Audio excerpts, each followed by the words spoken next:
what would you say are 1 to 3 kind of staples in your program, looking back of all of the things you've tried with all of the different sports, all the different settings, the few things that you double down on, that you stick to if someone were to watch your session, they'd be able to point out like, oh, yep, that's a classic for her. That's her go-to. So, as simple or complex as they may be, what are some staples in your programs, kind of looking back over the last few years? I feel like you get the classics, right? Like we're gonna sprint, we're gonna jump, all that type of stuff. I will always have some sort of crawl or carry in my program. And then I always have some sort of med ball variation. I feel like that comes from like the softball days. And I've just realized how much non-rotational sport athletes don't rotate in a powerful way. So like that's a staple for sure. Um, I would say something that is in my program, not year round, but especially working with basketball for the last 4 out of the 5 years, is contact prep. I started doing it at middle, and I kind of developed my own little progression based off of what I had learned from other people and then just like what I saw from basketball.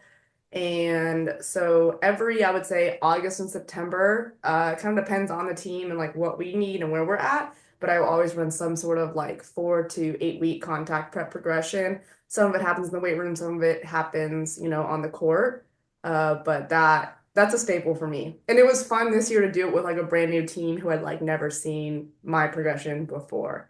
How Um, would you describe, or what is contact prep for someone who's not familiar? so contact prep for me, I look at it two ways.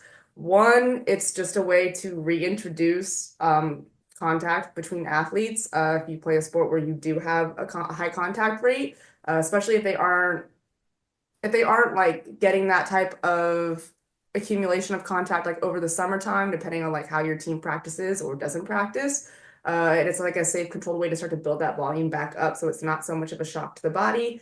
And then also I've found that a lot of times these athletes are going through contact at high speeds and have never actually like stopped to think about how their body works or how physics works. So it gives them like a controlled way to start to learn like, oh, this type of angle kind of creates this. This is how I can brace. Like this is how I get leverage.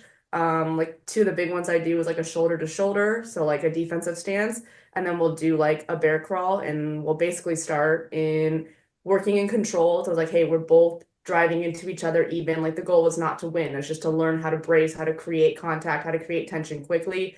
Then we'll go to like, okay, now I want you to try to drive them and push them. And then the last one is just like 1 rep for a winner. Like whatever you have to do, you got to get your body across this line before they get across the line. And so it just allows them to like, okay, learn how to control my body, learn how to create leverage, and then let's just amp it up more and then put it in a competitive pattern like you would see it in a game. That was my next question. I guess you read my mind of how to like structure and progress that over time. Um, of course, there's the volume component, but probably more importantly is the intensity component. And just changing the objective of the drill, probably just upping that every 2, 3 weeks, and then you get 3, 4 progressions, so that makes sense to me. And this was going to be a question that I took it out because I thought it was simple, but I definitely want to ask it now.